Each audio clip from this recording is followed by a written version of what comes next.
So hi guys, welcome to my channel. మన Allu Arjun Pushpa 2 movie అయితే ఇంకా ఈ సినిమా రిలీజ్ అవడానికి ఇంకా 2 రోజులు మాత్రమే సమయం ఉంది. ఇంక ఈ సినిమా అయితే భారీ అంచనాల మధ్య ఎంతో గ్రాండ్ గా రిలీజ్ కాబోతుంది. ఇంకా పుష్ప 2 మూవీ రీసెంట్ గా సెన్సార్ కార్యక్రమాలు అయితే కంప్లీట్ చేసుకుంది. ఇంకా సెన్సార్ టాక్ బట్టి చూస్తే ఇండియన్ బాక్స్ ఆఫీస్ దగ్గర అయితే ఈ సినిమా సరికొత్త రికార్డ్ క్రియేట్ చేయడం ఖాయమంటుంది. ఇంకా పుష్ప 2 రాంగ్ టైం చూసుకుంటే 3 గంటల 20 నిమిషాలు. ఇంకా పుష్ప 2 సినిమాకి అయితే సెన్సార్ బోర్డు యుఏ సర్టిఫికెట్ అయితే జారీ చేసింది. ఇంకా సెన్సార్ టాక్ చూస్తే మాత్రం బొమ్మ బ్లాక్ బస్టర్ అనే మాట వస్తుంది. రన్ టైం ఎక్కువైనప్పటికీ కూడా ఎక్కడా కూడా బోరు కొట్టనివ్వకుండా మన డైరెక్టర్ సుకుమార్ అయితే వేరే లెవెల్లో తీశారు. ఇంకా పార్ట్ 1 తో పోలిస్తే పార్ట్ 2 అయితే మాత్రం ఎన్నో రెట్లు మెరుగ్గా ఉంది. ఇంక ఈ సినిమాలో మాస్ యాక్షన్ సీక్వెన్స్ అలాగే పవర్ఫుల్ డైలాగ్స్, మాస్ డాన్స్ తో ఫ్యామిలీ ఆడియన్స్ అయితే కట్టి పాడేసేలా బలమైన ఎమోషన్ సీన్స్ అయితే ఉన్నాయి. ఇంకా ఈ సినిమాలో కొన్ని సీక్వెన్స్ కి అయితే మాత్రం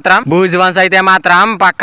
ఇంకా పుష్పరాజ్ ఎంట్రీ సీన్స్ తో పాటు ఇంటర్వెల్ క్లైమాక్స్ అయితే మాత్రం వేరే లెవెల్లో ఉన్నాయి. ఇంకా 20 నిమిషాల పాటు జరిగే జాతర సీక్వెన్స్ అయితే సినిమాకే హైలైట్ గా ఉంటాయని చెప్పవచ్చు. ఇంకా మొత్తానికైతే మన Allu Arjun Pushpa 2 movie block buster talk వస్తుంది. ఇంకా మన అల్లు అర్జున్ అయితే మరో బ్లాక్ బస్టర్ వచ్చేసింది. మరి అల్లు అర్జున్ పుష్ప 2 మూవీ కోసం ఎంత మంది వెయిటింగ్ చేస్తున్నారో కింద కామెంట్ చేయండి. అంతకన్నా ముందు ఈ వీడియో అందరికి చేరాలంటే ఈ వీడియోకి ఒక 20 లైక్స్ అని టార్గెట్ ఇస్తున్నాను. కంప్లీట్ చేస్తారు అనుకుంటున్నా. మరి ఈ వీడియో అందరూ చేరాలంటే వీడియో ఒక లైక్ చేసుకుని అలాగే ఛానల్ ని సబ్స్క్రైబ్ చేసుకుని పక్కన బెల్ ఐకాన్ ఆన్ లో పెట్టుకోండి. Thank you for watching guys.